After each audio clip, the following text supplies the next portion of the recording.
Hey everyone, welcome back. Tonight, I've got a story that'll make you think twice about late night elevator rides. It's about the old Blackwood apartments. Some say it's just a local legend, a scary story kids tell each other, but others swear it's true. They say there's an elevator there that has a mind of its own, a one way ticket to somewhere else. The Blackwood apartments have stood on the edge of town for over a century. A hulking, Gothic monstrosity of dark brick and shadowed windows. Even in broad daylight, the place seemed to radiate a sense of unease. It was the kind of building where shadows clung to corners and whispers seemed to echo from empty rooms. Now, the apartments weren't exactly luxurious. In their heyday, maybe. But now, they were home to a mix of students, struggling artists, and people who just needed a place to disappear. Among them was a young woman named Sarah.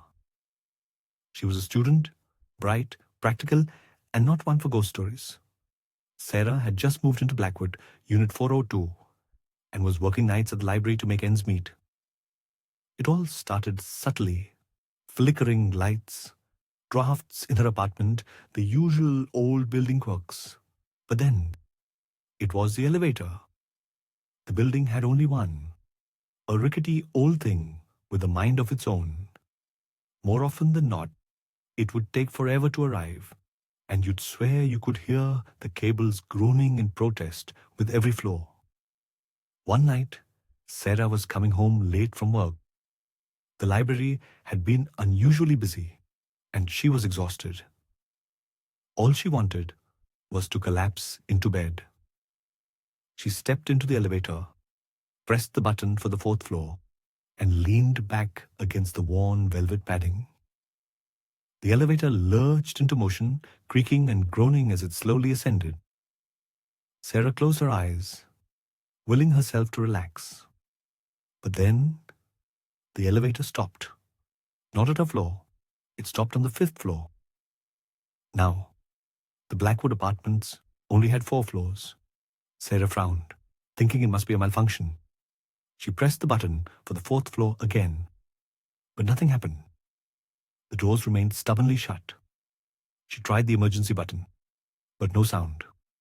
Silence. A heavy, suffocating silence. Panic started to creep in.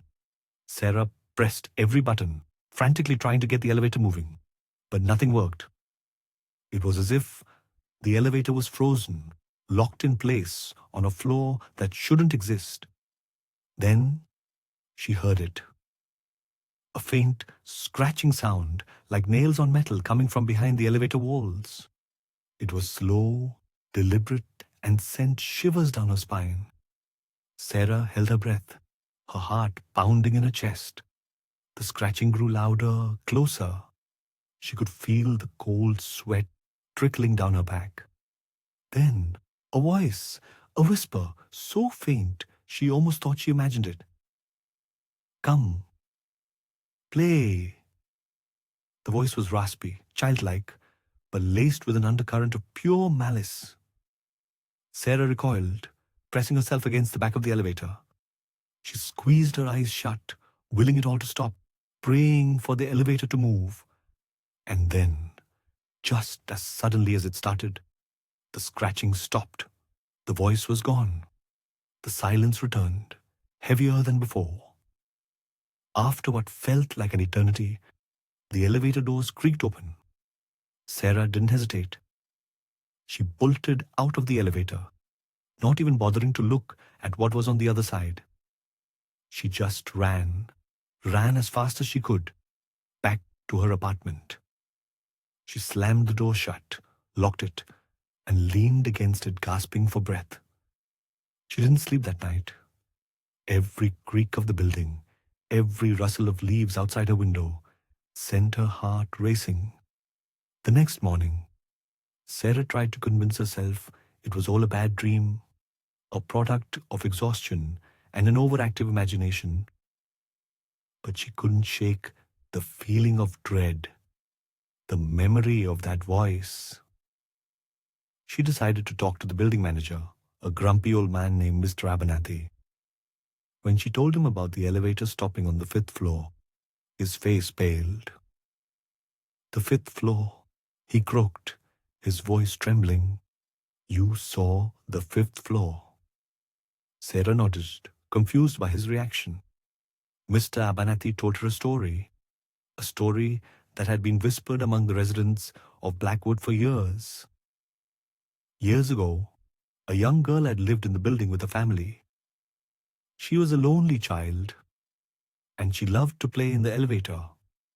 One day, she was playing alone when the elevator malfunctioned, trapping her between floors.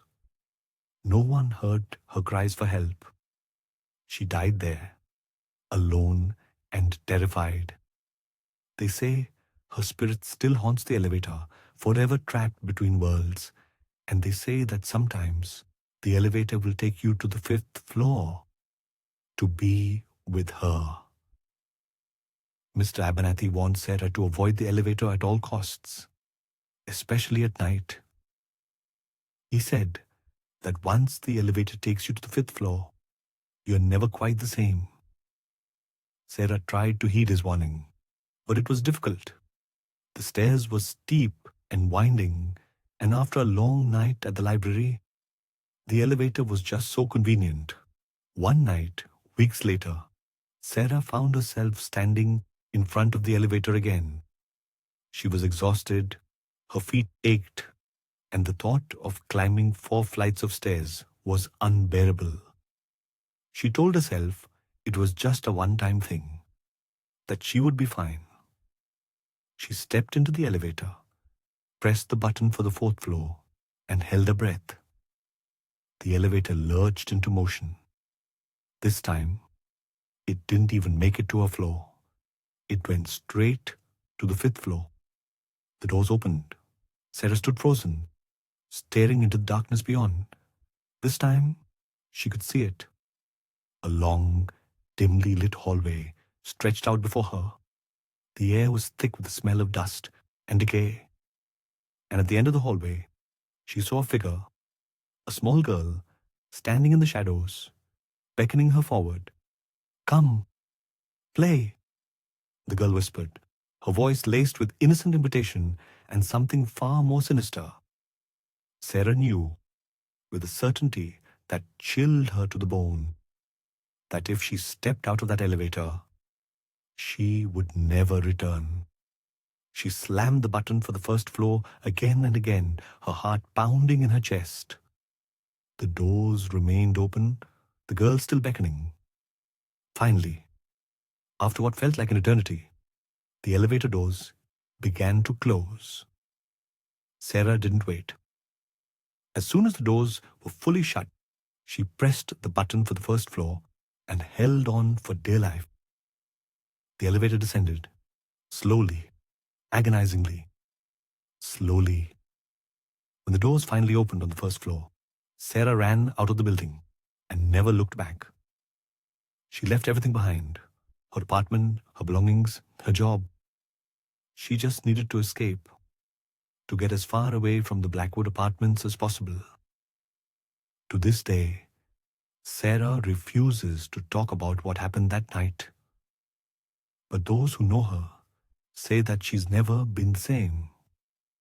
She's always looking over her shoulder, always listening for that faint scratching sound, that whisper, "Come, play." So next time you're in an elevator, especially late at night, pay attention to the floor numbers. And if you ever find yourself on a floor that shouldn't exist, get out. Get out fast. Some stories are just too chilling to forget, right? That elevator, that 5th floor, it's the kind of thing that sticks with you, that feeling of being trapped, of something not being right. I get shivers just thinking about it. Come play. Haunting, right? Or how about a one-way ticket to somewhere else? Anyway, what do you guys think? Have you ever had a creepy elevator experience? Let me know in the comments below. And if you enjoyed this story, give it a like and subscribe for more chilling tales. You know you want to. And sweet dreams.